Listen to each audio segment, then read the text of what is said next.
సాధారణంగా cervical cancer కోసం చాలా ఎక్కువ చర్చ జరుగుతోంది. మ్హూ. ఎందుకని మహిళల్ని ఎక్కువ అది ఎందుకు వెంటాడుతుంది? అసలు ఎందుకు ఈ మధ్య కాలంలో ఎక్కువ కేసులు పెరుగుతున్నాయి? గణేష్ గారు చాలా మంచి ప్రశ్న అడిగారు. ఇది నాకు ఎంతో బాధ కలిగించేటువంటి క్యాన్సర్ ఇది.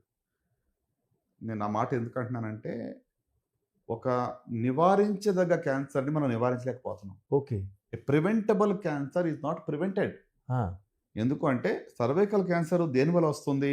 ఒక హ్యూమన్ ప్యాపిలోమా వైరస్ ఇన్ఫెక్షన్ వల్ల వస్తుంది. హ్మ్, ఈ ఇన్ఫెక్షన్ ఆడవాళ్ళలో పెళ్ళైన తర్వాత 80-90% ఆడవాళ్ళలో ఉంటుంది. హ్మ్, ఇది నార్మల్ వైరస్ లాగా ఉంటుంది. ఇదేదో కొత్త కోవిడ్ లాగానో ఏదో రేర్గా ఇన్ఫెక్షన్ వచ్చింది అనేది కాదు. ఓకే. సో ఈ యొక్క హెచ్పివి ఇన్ఫెక్షన్ వల్ల సర్వైకల్ క్యాన్సర్ వస్తుంది. హ్మ్, ఇది మనకి ఎప్పటి నుంచో తెలుసు, 40-50 సంవత్సరాల నుంచి తెలిసిన విషయం ఇది. హ్మ్. దీనికి ఎఫెక్టివ్ వ్యాక్సిన్ 30 సంవత్సరాల నుంచి అందుబాటులో ఉంది. 30 సంవత్సరాల నుంచి. ఎస్. 2095 నుంచి 2000 లోపల ఎన్నో ఏదో ఒక చిన్న బ్యాడ్ ఇన్సిడెంట్ జరిగింది 15 సంవత్సరాల క్రితం, ఎవరికో ఒక వ్యాక్సిన్ తీసుకుంటే జ్వరం వచ్చింది, హ్మ్, దాన్ని కొంచెం సెన్సేషనలైజ్ చేసుకుని ఎవరికి వాళ్ళు రాంగ్ అపోహాలు పెట్టుకుని ఈ హ్మ్. వ్యాక్సిన్ తీసుకుంటే జబ్బు. ఇప్పుడు చాలా మంది కోవిడ్ గురించి అట్లీస్ట్ ఏంటి, కోవిడ్ వ్యాక్సిన్ చాలా హరీడ్గా వచ్చింది అవును. 1-2 yearsలో. ఈ అవును. వ్యాక్సిన్స్ 25 ఏళ్ళు 30 ఏళ్ళు హిస్టరీ ఉంది, okay. Long term follow up ఉంది, సేఫ్టీ గురించి డేటా ఉంది. కానీ దీన్ని తీసుకోవడంలో ప్రజల్లో కొంత వ్యతిరేకత ఉంది.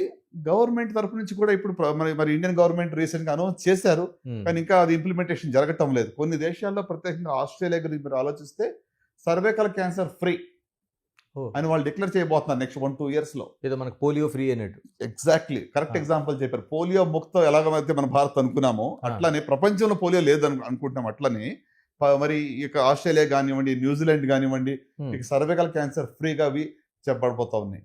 సో అంటే మన డెవలప్మెంట్ కూడా అక్కడ మనం మంచి హెల్త్ మన ప్రజల్లో ఉండి ఇలాంటి కొన్ని క్యాన్సర్ రాకుండా మనం చూసుకోగలిగితే ఐ థింక్ అది చాలా గొప్ప విషయం. అంటే ప్రజలందరూ కూడా దీని మీద అవగాహన కలిగి ఈ యొక్క హెచ్పివి వ్యాక్సినేషన్ గురించి హ్మ్.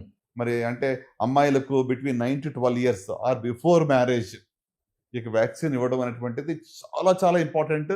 ఐ థింక్ ఈ మెసేజ్ అనేది ఎక్కువ మందికి రీచ్ అవ్వాలని నేను కోరుకుంటున్నాను.